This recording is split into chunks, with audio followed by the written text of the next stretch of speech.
Tudo bem, pessoal? Nós vamos hoje estudar o capítulo 14, que fala da situação da Rússia e a transição para o capitalismo. E é muito importante que, com o fim dessa unidade, você entenda as causas da queda da União Soviética, tá? Compreenda os governos que sucederam a essa crise da União Soviética, tá? E principalmente os governos russos que surgiram depois de Boris Yeltsin, Vladimir Putin e Dmitry Medvedev, tá? E principalmente entender as mudanças geopolíticas mundiais decorrentes da queda da União Soviética. Vai chegar uma parte aqui nessa aula que vai ficar meio histórico, mas você não precisa se preocupar com essa questão não. É mais para você entender um pouco esse processo histórico de dissolução da União Soviética e como que isso influenciou a geopolítica mundial, ok? Então é o seguinte, ó, antes da gente falar desse processo da queda da União Soviética, do surgimento da União da Rússia, nós temos que entender por que houve o fim da União das Repúblicas Socialistas Soviéticas. É muito importante você lembrar, e nós já estudamos isso em Guerra Fria, vou relembrar aqui com vocês de maneira rápida, que após a Segunda Guerra Mundial, duas potências saíram comandando o planeta. De um lado nós tínhamos os Estados Unidos, que queria impor a sua influência capitalista, e de outro lado nós tínhamos a União Soviética, que queria impor o seu regime socialista. E aí, a disputa política, econômica e ideológica entre essas duas potências que disputavam influência e queriam impor seus modos de produção, nós classificamos como Guerra Fria. Então, a Guerra Fria ela é marcada por vários eventos históricos. Mas em geografia nós ficamos mais atentos à questão da mudança no mapa mundi. Ou seja, o que acontece depois do fim da Guerra Fria.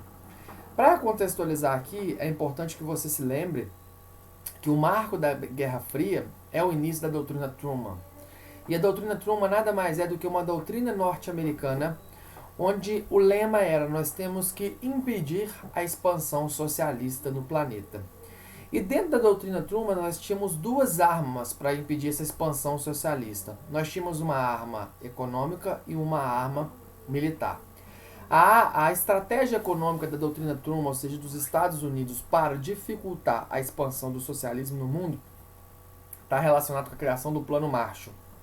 O Plano Marshall foi um plano de financiamento da reconstrução do continente europeu pós-Segunda Guerra Mundial. Praticamente os Estados Unidos doou a reconstrução. E isso fez com que todos os países da Europa Ocidental que foram devastados na Segunda Guerra Mundial apoiassem o sistema capitalista. A estratégia era: vou financiar para que tenha uma dívida de gratidão comigo. E isso deu certo. Além do Plano Marshall, que foi a estratégia econômica dos Estados Unidos para atingir os europeus, para que eles ficassem do lado capitalista nessa disputa durante a Guerra Fria, eles também tiveram uma estratégia militar que era a OTAN, Organização do Tratado do Atlântico Norte. O que seria isso? É uma organização onde Estados Unidos, Canadá e Europa Ocidental faziam parte. E aí era o seguinte, o lema era: se algum país socialista ou a própria União Soviética nos atacar, nós pegamos esse bonde e atacamos também e ajudamos quem está sendo atacado. Então, por exemplo, a França é um país que fazia parte da OTAN. E aí o que acontece? Se algum país que apoiava a União Soviética atacasse a França, todos os países membros da OTAN iam fazer uma defesa, um ataque também, tá? Então, a Guerra Fria ela começa com esse desenrolar da doutrina Truman. Ao longo dos anos, vários acontecimentos vão ocorrendo. Lembrar que a doutrina que a Guerra Fria começa em 1947 e vai mesmo até 1991, tá? Um marco muito interessante durante a Guerra Fria foi a corrida armamentista espacial, ou seja, havia uma disputa entre Estados Unidos e União Soviética de quem detinha mais poder tecnológico. Então, armas iam sendo desenvolvidas e as pessoas no mundo ficavam com medo de surgir uma terceira guerra mundial por conta da letalidade dessas armas que iam sendo construídas.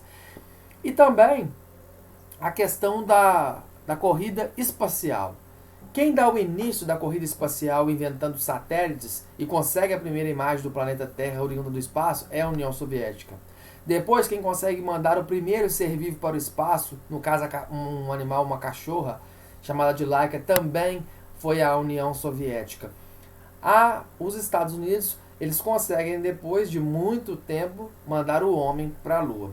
E essa corrida armamentista espacial, por mais que no início ela levasse o medo à população, ela é responsável por um desenvolvimento tecnológico e uma qualidade de vida que nós temos até hoje. Os satélites, por exemplo, quando foram criados no intuito de obter imagens para que pudéssemos montar estratégia de guerra.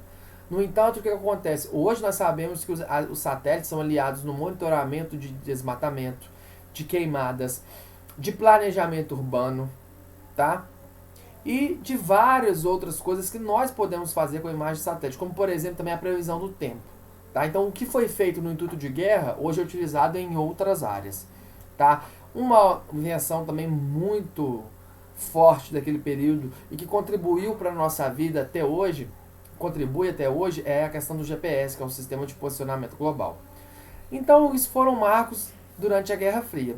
Mas o que fez com que a Guerra Fria acabasse e a União Soviética entrasse em declínio e se desestruturasse, se desintegrasse, dando origem a 15 países? É que essa corrida armamentista espacial, ela foi uma corrida que onerava muito os cofres públicos, ou seja, para eu investir em armas e investir na tecnologia aeroespacial, eu tinha que gastar dinheiro. Estados Unidos e União Soviética, então, gastaram muito. No entanto, Estados Unidos gastou muito com tecnologia, mas não esqueceu em momento algum de investir na população, em infraestrutura, na geração de emprego, coisa que não aconteceu com a União Soviética. A União Soviética investiu muito também na corrida armamentista espacial, no entanto deixou de investir em áreas básicas para a população, como a questão da agropecuária e da indústria. Isso fez com que ocorresse uma crise econômica muito grande naquele país e a população se revoltasse. E aí, o que aconteceu? Além dessa crise, a União Soviética era uma ditadura. E essa ditadura, por exemplo, nela só tinha um partido, era proibido críticas. E a população foi se revoltando cada vez mais e o governo, na época, foi percebendo. Até que em 1985, a União Soviética não suporta mais e existe uma transição do antigo presidente para um atual, na época chamado Mikhail Gorbachev. E esse presidente ele vai de 1985 até 1991 e ele faz duas reformas que vão definir realmente o futuro da União Soviética. Quais são essas reformas? A Glasnost, que foi uma reforma política permitindo que outros partidos surgissem dentro do país. E isso foi importante para começar a caracterizar uma formação de democracia naquele país.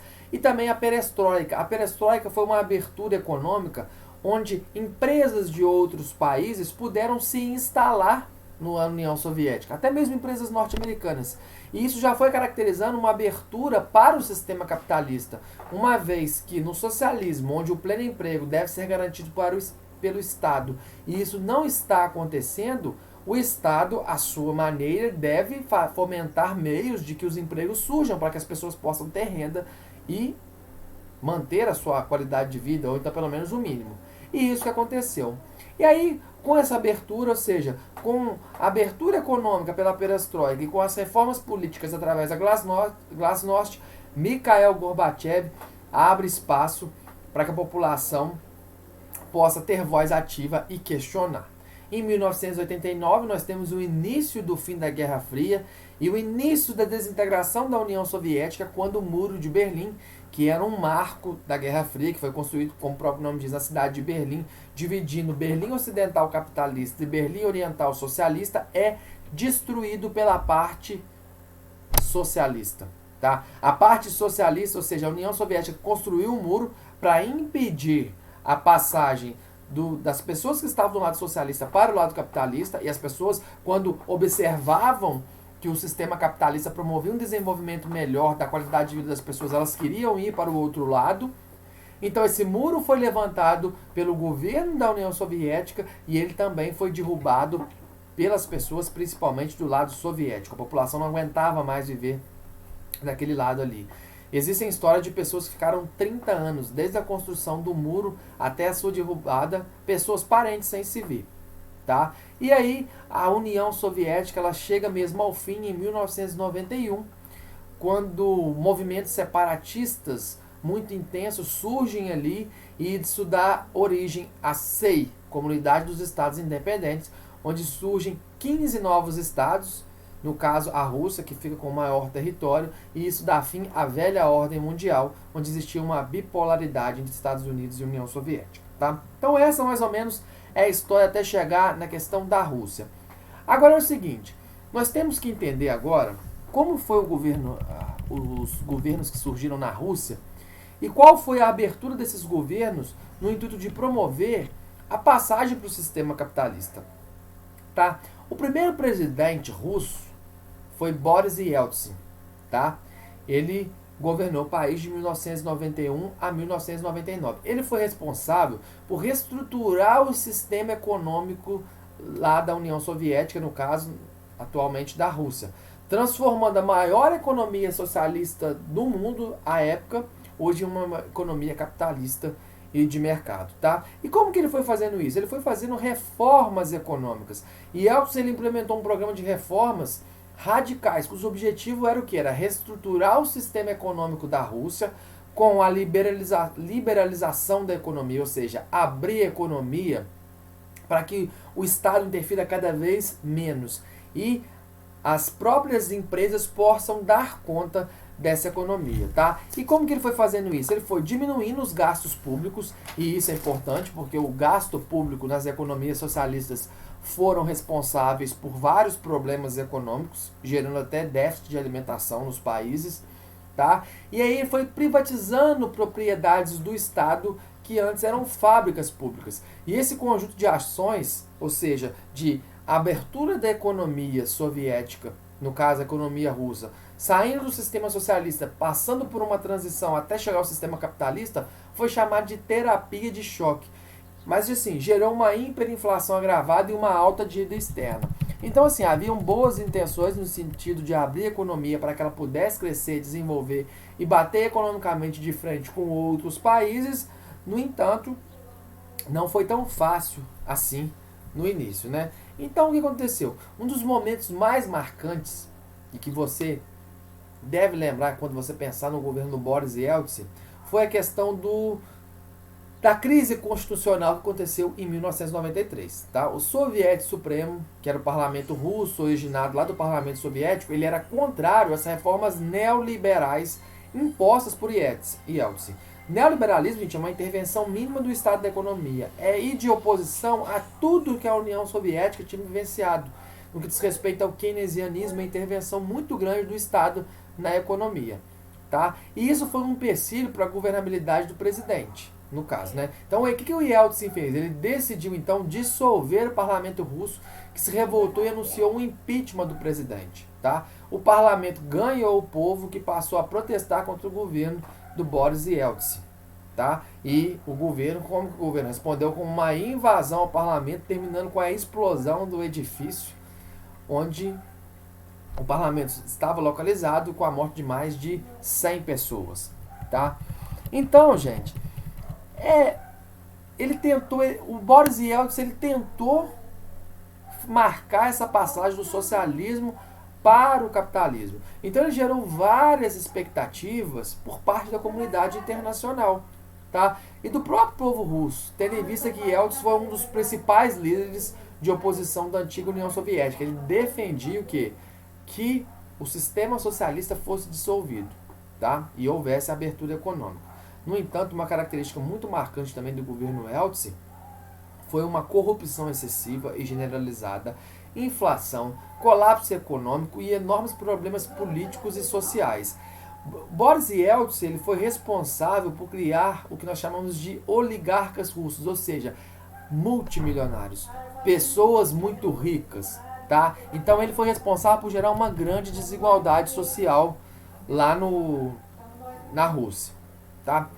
Depois, com o fim do governo Yeltsin, ocorreu o quê? O surgimento do governo do Vladimir Putin, que já era o primeiro-ministro dentro do governo Yeltsin. E o Vladimir Putin, gente, ele foi eleito o presidente da Rússia e tomou posse em 7 de maio de 2000. Em vez de se apoiar no velho discurso político de comunismo contra capitalismo, que é o que o Boris Yeltsin fazia, Putin enfatizou a unidade, a estabilidade da Rússia, ambas desejadas pelos cidadãos após uma década de turbulentas mudanças políticas e econômicas, né? E aí o que vai acontecer? Como resultado do seu discurso político, a primeira medida tomada foi um decreto que agrupou as 89 subdivisões da Rússia, como se fossem os estados que nós conhecemos aqui no Brasil, em 7 distritos federais, de forma a facilitar e centralizar a administração do país. Durante seu mandato, o Putin também procurou combater o problema dos oligarcas russos, tá? Restringindo suas ações e ambições.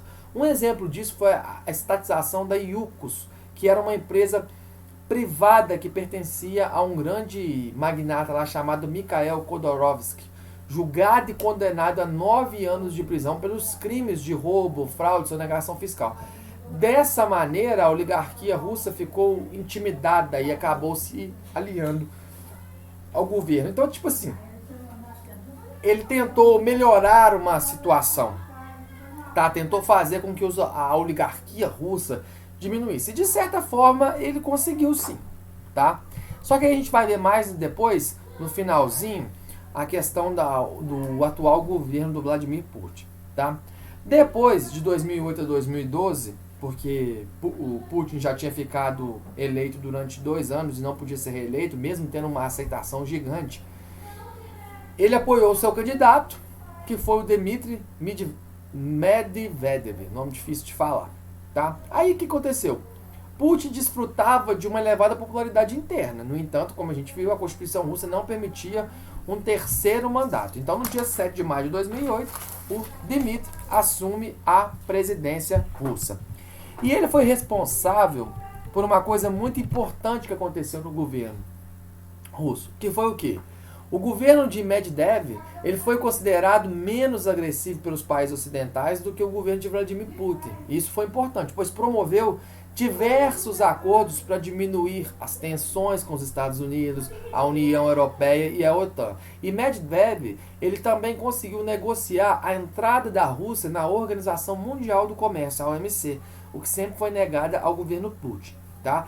E aí, para finalizar, um marco muito importante dele, o que ele fez? Em 2008, ele conseguiu aprovar por unanimidade no parlamento uma emenda constitucional que ampliava o mandato presidencial de 4 para 6 anos, entrando em vigor apenas nas eleições seguintes, tá? No entanto, essa aprovação ela foi vista como uma manobra política por parte de Putin e seu partido, considerando que era o provável futuro presidente devido à sua popularidade e à aliança política entre o partido de Putin e o governo de Medvedev, tá? Então, assim, coisas importantes do Dmitry que ele fez para a Rússia foi essa aproximação com os outros países, principalmente os países ocidentais, tá? E essa aprovação da emenda constitucional do aumento do mandato do presidente de 6 anos de 4 anos para 6 anos, tá? E aí, o que aconteceu? Em 2012, quem que assume o governo novamente? Vladimir Putin, tá? E aí Vladimir Putin assume o governo com todas essas regalias que nós vimos aí da ampliação do tempo como presidente, tá?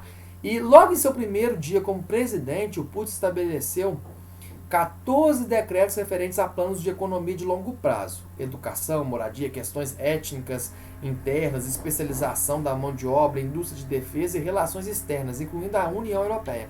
Ou seja, Putin deixa claro que a Rússia está cada vez mais capitalizada, ou seja, esquecemos a herança socialista e vamos cair matando para crescermos como um dos maiores países capitalistas do planeta, né?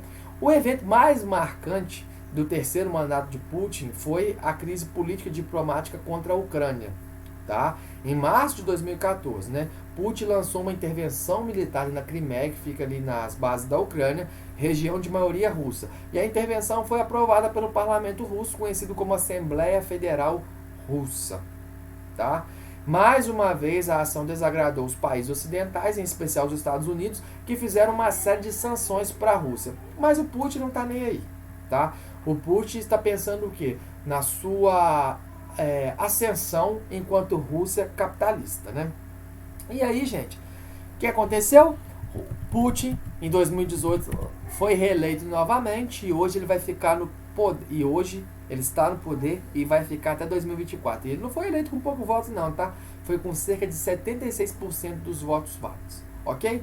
Então, gente, eu espero sinceramente que você tenha aprendido um pouco sobre esse capítulo, tá? Na questão da Rússia. E é muito importante que na hora que acabar essa aula, você possa descrever o processo de derrocada do sistema socialista, ou seja, entender por que a União Soviética se desfez, analisar os governos que sucederam a União Soviética, as principais características de Yeltsin, Putin e Dmitry, e identificar as mudanças pelas quais passou a Federação Russa na transição para o capitalismo, ok?